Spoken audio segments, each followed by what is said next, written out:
മാനസികവും വൈകാരികവുമായിട്ടുള്ള പ്രയാസങ്ങൾ വരുമ്പോൾ സ്കിന്നിനെ അത് ഏതെല്ലാം തരത്തിൽ അഫക്റ്റ് ചെയ്യും എന്ന് ഇന്നത്തെ വീഡിയോയിൽ നമുക്ക് നോക്കാം. നമുക്കറിയാം, മാനസികമായിട്ടുള്ള സമ്മർദ്ദം വരുമ്പോഴോ ടെൻഷൻ, സ്ട്രെസ് ഒക്കെ വരുന്ന സമയത്ത് സ്വാഭാവികമായിട്ടുണ്ടാകുന്ന ഒരു കാര്യമാണ് സ്കിൻ ഡ്രൈ ആവുക എന്നത്. വളരെ കോമൺ ആയിട്ട് പലരിലും കണ്ടുവരുന്ന ഒന്നാണ്.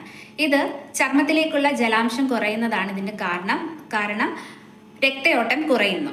അത് നമ്മൾ അമിതമായിട്ട് സ്ട്രെസ്സോ ടെൻഷനോ ഒക്കെ ഉള്ള സമയത്ത് ഹോർമോൺസ് ആയ അഡ്രിനാലിൻ, കോർട്ടിസോൾ എന്ന ഹോർമോണിൻ്റെ ഉൽപാദനം അമിതമായിട്ട് വരികയും ഇത് രക്തയോട്ടം കുറയ്ക്കുകയും ജലാംശം കുറയ്ക്കുകയും അങ്ങനെ സ്കിൻ ഡ്രൈ ആവുകയും ചെയ്യുന്നു. മാത്രമല്ല, രക്തയോട്ടം കുറയുന്ന സമയത്ത് സ്ഥിരമായിട്ട് സ്ട്രെസ് ടെൻഷനൊക്കെ ഉള്ള സമയത്ത് ഇത്തരത്തിൽ രക്തയോട്ടം സ്കിന്നിലേക്ക് കുറയുന്ന സമയത്ത് ആവശ്യത്തിനുള്ള പോഷകങ്ങളും അതുപോലെ ഓക്സിജനും ഒന്നും ആവശ്യത്തിന് ചർമ്മത്തിലേക്ക് കിട്ടാതെ വരുമ്പോൾ ഇത്തരത്തിൽ സ്കിൻ ഡ്രൈ ആവുകയും സ്കിന്നിൽ വരകളും ചുളിവുകളും ഒക്കെ വരാനുള്ള സാധ്യതയും കൂടുതലാണ്. മാത്രമല്ല, ഈ സ്ട്രെസ് ഹോർമോണിൻ്റെ പ്രൊഡക്ഷൻ, അതായത് കോർട്ടിസോളിൻ്റെയും അഡ്രിനാലിൻ്റെയും ഒക്കെ പ്രൊഡക്ഷൻ കാരണം സ്കിന്നിന് ഇലാസ്റ്റിസിറ്റി നൽകുന്ന കൊളാജൻ, ഇലാസ്റ്റിൻ എന്നിവയുടെ ഉൽപാദനവും കുറയും.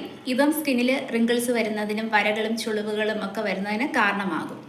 അപ്പോൾ സ്ട്രെസ് കുറയ്ക്കാനുള്ള മാർഗം കണ്ടെത്തുക എന്നുള്ളതാണ്. മാത്രമല്ല, നമ്മൾ ശ്രദ്ധിച്ചാൽ മനസ്സിലാകും, അമിത ടെൻഷനുള്ളവരിൽ മുഖക്കുരു, എക്സിമ പോലുള്ള സ്കിൻ കംപ്ലയിൻസ് തീവ്രമായിട്ട് വരുന്നതായിട്ട് കണ്ടുവരാറുണ്ട്.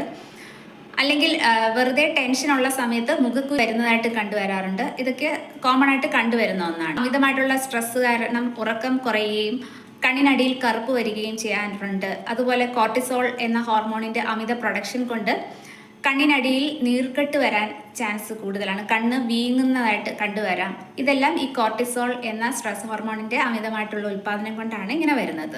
അതുപോലെ സ്കിന്നിൽ വെറുതെ ചൊറിച്ചിലുണ്ടാവുക, പാടുകൾ ഉണ്ടാവുക, ഇതൊക്കെ സ്ട്രെസ് ഉള്ള സമയത്ത് സ്കിന്നിൽ വരാറുണ്ട്.